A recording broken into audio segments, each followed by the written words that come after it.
Hey guys, this is Matthew, and today I'm going to be just giving a couple principles that I've been shown, and it's something just to open people's eyes. We see something in the days of John the Baptist and Jesus, Yehoshua and Yohanan. We saw a principle.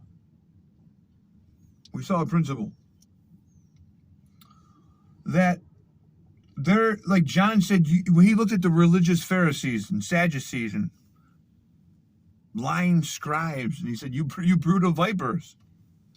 You're a brood of vipers. Jesus said to him, you are from your father, the devil. I am from above and you are from below. But we see a group of people, they're standing out in public with fancy garments on. They're saying prayers. They're practicing their righteousness. They're doing all these things. So let's cross-reference precept on precept with Isaiah 58.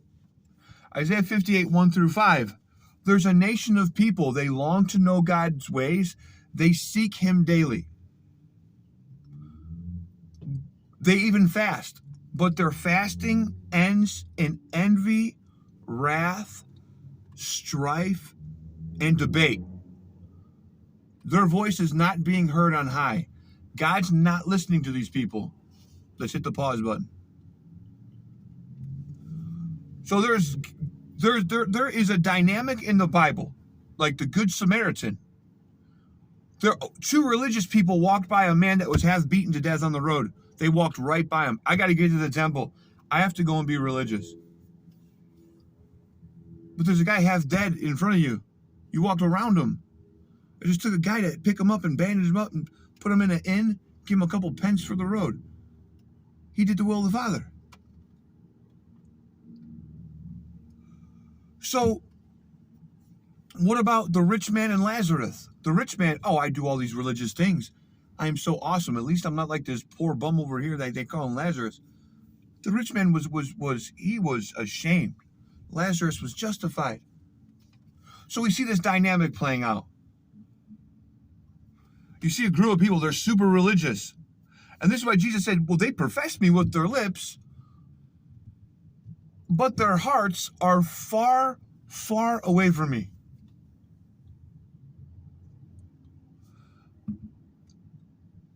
Jesus said, bear good fruit or be casted into the fire. Well, how do you bear this good fruit? John the Baptist told you.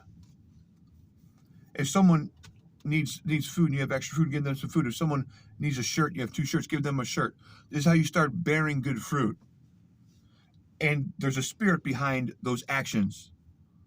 Loving God with all your heart, loving your neighbor as yourself. God doesn't wish anyone to perish. It rains on the wicked and the righteous. This is why, do not return reviling for reviling. Do good to those, bless those that curse you. If they force you to go 1 mile, go 2. Let your light shine and your good works before men, so that you can glorify your Father in heaven. Because God doesn't want anyone to perish. And some people can be stuck they can be like a religious jerk, professing Jesus with their hearts, but their hearts are far, far away from him. But love and undeserved kindness can help change them. It's called undeserved kindness and love. And a lot of people, they're insecure. They're very insecure. So they become over-religious. They've been casted out. So they think that if they try extra hard and start condemning people, somehow it's going to make them look better. They have a spirit telling them to start condemning people, start cursing people, being wicked to No. Just be good to people. Do your best to follow the rules of God and love people and be a nice, decent human being. It's not that complicated. It's not that complicated. Turn away from things that God doesn't like. Does he say, and this falls into like a major argument. People like there's fights online that if these people were in front of each other, I have no doubts that a fist fight would break out. I could see the comments and hey, people can irritate you. I understand that. But it's like people start like cockfighting, like the pure hatred. No, no, no, no, no, no. Be good to people. And they fight over silly debates like, oh, it's once saved, always saved. Well, good works don't save you. You don't have to try to be good. They're seeing one particular aspect of a very big program. Being born again is not just simply one thing. It's not two things. It's not three things. It's multiple things. Be born again. Become a new creation. Work your salvation out with fear and trembling. You become a butterfly. You were once a caterpillar. It's a good work that is started unto the day of redemption. That's a good work that starts at the process of being born again. It's the most amazing and beautiful thing you'll ever go through if you really go through it. Well, good works don't save you. Doesn't matter if you.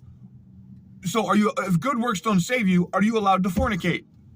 Well, God says he will destroy anyone that destroys the temple of God.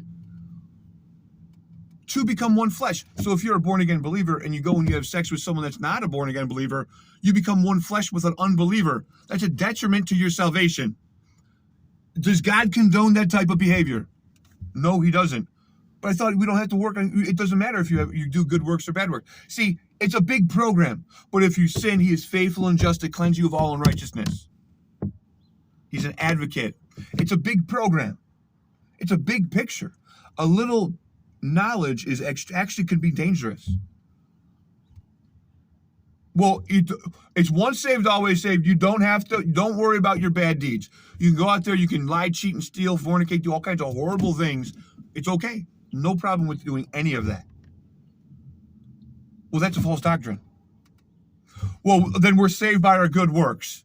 If I be really, really good, my own works save me. Paul must be a false apostle. Well, no, that's a false doctrine too.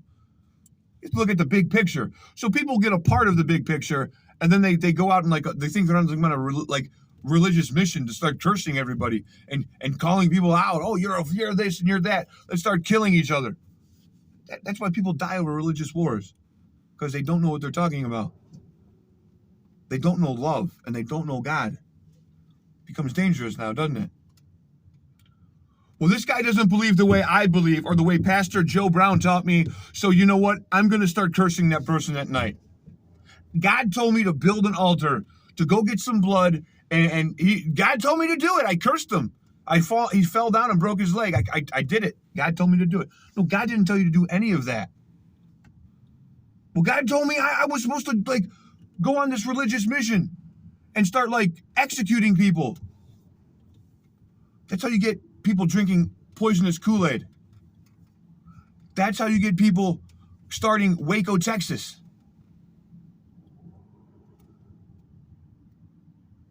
You can profess God to your purple and blue and polka dotted into the face. If you have hatred in your heart, you don't know God. God is love. And if you don't know love, you don't know God. So the fundamentals of Jesus' teachings are the measuring stick. Are you blessing those that curse you? Are you doing good to those that spitefully use you? When someone asks to borrow, do you give? Do you return reviling for reviling? When John was given a reed unto a rod, it's the measurement. Go measure the temple with the words of Jesus Christ. What did the guy say? His words are in bright red letters. Are people doing those things? Do they know the program of being born again? Are they Isaiah 58, 1-5, a nation of people that long to know God's ways, and it just ends up in a complete disaster, and God doesn't listen to them? Or is it Isaiah 58, 6-14? Take the yokes off people. Remove the burdens from people. Oh man, all these horns are honking in the neighborhood it's crazy. Take the yokes off people. Give people some food, the wanderer a place to live. Then your light will break forth. You will call and I will answer. Your righteousness will go before you. It's the Good Samaritan. It's the Lazarus and rich man parable. Loving God and loving your neighbor as yourself. And first, if you don't love yourself, how the heck can you ever love your neighbor or God? It's a whole thing when if you're on an airplane and the oxygen runs out in the airplane and the oxygen mask comes down, you need to put the oxygen on yourself first so you can help other people. You need to love yourself first so you can love other people. But that's getting off the thing. It's like that we have a dynamic in the world where, okay, let's say you have a woman. Her house is in an inferno. There's a woman inside of a house, and her house is an inferno. It's burning down to the ground. But she's not looking at her house burning down to the ground. She's looking across the street. There's a little smoke coming out of the neighbor's house. And she's like, look at the smoke. Look at that little bit of smoke coming out of the neighbor's house, but my house is completely on fire. They don't see themselves. They don't see them. It's you hypocrite. Get the beam out of your own eye before you can get the speck out of your brother's eye. Judge not lest you be judged. We shouldn't be going around. Love people. Love people with the commandments of Christ Jesus. So it's just like, I feel very passionate about the gospel of Jesus because, like, I shouldn't be talking right now. I should not be talking. I should be dead. I should be dead in a gutter, in some kind of a institution. I was in such a horrible situation. I mean, people have no clue how awesome God is until, like, he pulls you out of, like, the deepest and darkest miry pit. Shared my testimony. So I'm very passionate about Christ Jesus and his teachings because they work. They work. They work. And it took me a while to get a grasp of it. I didn't understand. Like God said, start forgiving people that hurt you. Start forgiving people that hurt you. Forgive yourself. Stop going into willful sin and let me know what changes and what happens with you. Well, I start going through all these deliverances. All of a sudden, oh man, life is completely different. Because Jesus said, I'm the truth, I'm the life, and the way. If people will only listen to his teaching, their lives will change. They profess him with their lips. You can put up signs that Jesus, I love Jesus. Put up pictures of what you think he looks like. Put up crosses in your yard, dance around your yard, and scream Jesus all day long. But if someone walks down the street, hey man, do you think I'm starving? Do you have a couple dollars so I can get something to eat? I'm hungry. Get out of here, you poor bum. I'm here dancing to Jesus music. You poor scumbag, get out of here. I'm not giving you a penny. Or you can do it all day long. It don't matter. It don't matter. Bear good fruit or be casted in the fire. That's what matters. They profess him with their lips, but their hearts are far, far away from him. So the message, the message of this rant is: are we practicing what we're preaching? And some of us know when you first start off on this journey, no, you do not practice what you preach. But it's a good work that started and then finished.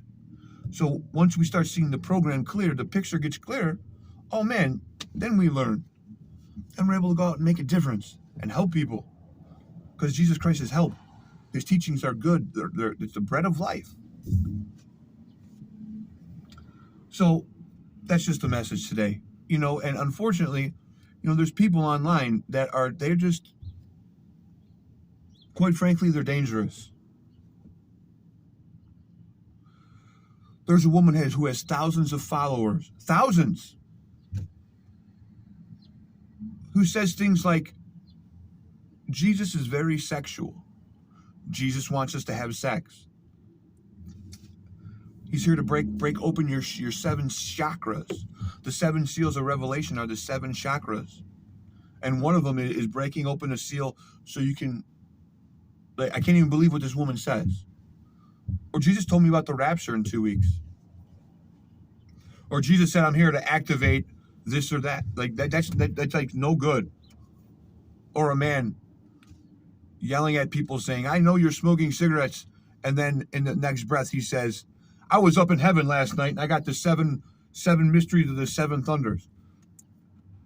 You're lying. They're lying. They're lying. They're lying.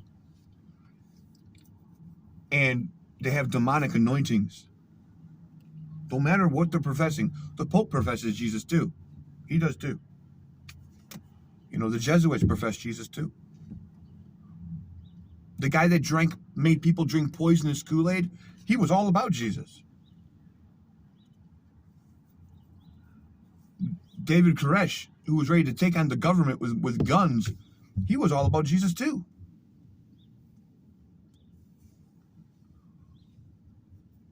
You need to know what Jesus was talking about before you understand anything else. The words in the King James Bible are in bright red letters.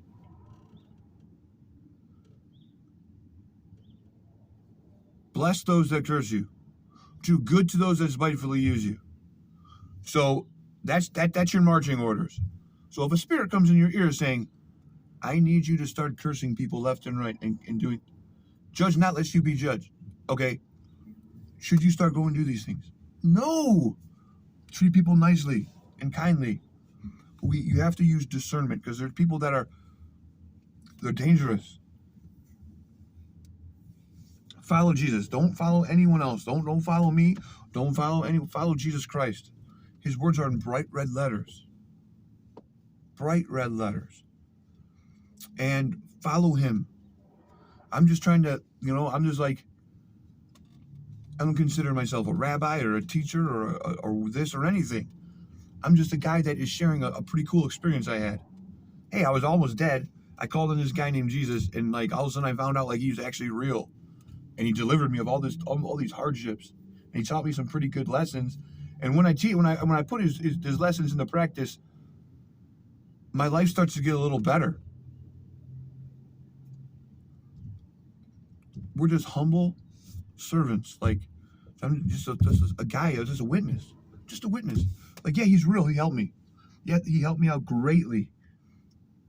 I'm not a Messiah. I'm not a prophet. I'm not a priest. I'm not a teacher. I'm not a rabbi. I'm not anything. I'm just a guy that was messed up in all kinds of ways. And the Son of God came around and started helping me a little bit.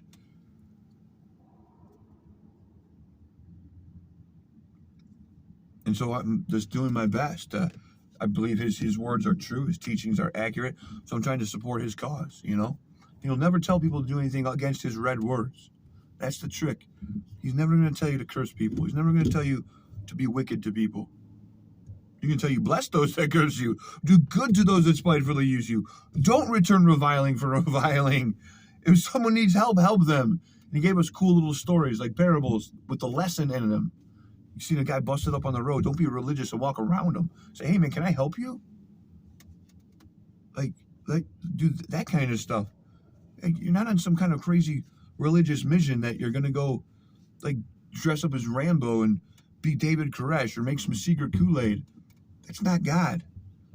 Those are doctrines of demons and seducing spirits. Just learn what love is. Learn what love God with all your heart, love your neighbor as yourself, and do unto others. And that all the law and the prophets hang on that. So if you want to complete the Torah, you want to complete the prophets, learn 3 principles and what under each one of those principles, how that falls into the law of God. Love God with all your heart, love your neighbor as yourself, and do unto others. If we can do all those things, you can complete the law. You're pretty good. We're not going to complete it like Jesus did, obviously. He's perfect. He's the Son of God, and we're not. But if we can do those things, then we're in pretty good shape. You start walking in the Spirit. There's no condemnation when you're bearing good fruit and you're walking in the Spirit. No condemnation for those in Christ who are walking in the Spirit. Once he started the good work that he's going to finish, you know what? You're going to learn some good lessons. But he's faithful and just to cleanse us of all unrighteousness. So that's just my testimony. Just bits and pieces of my testimony about the Good Shepherd who found me, pulled me out of a mess. And that's about it, guys. Be blessed.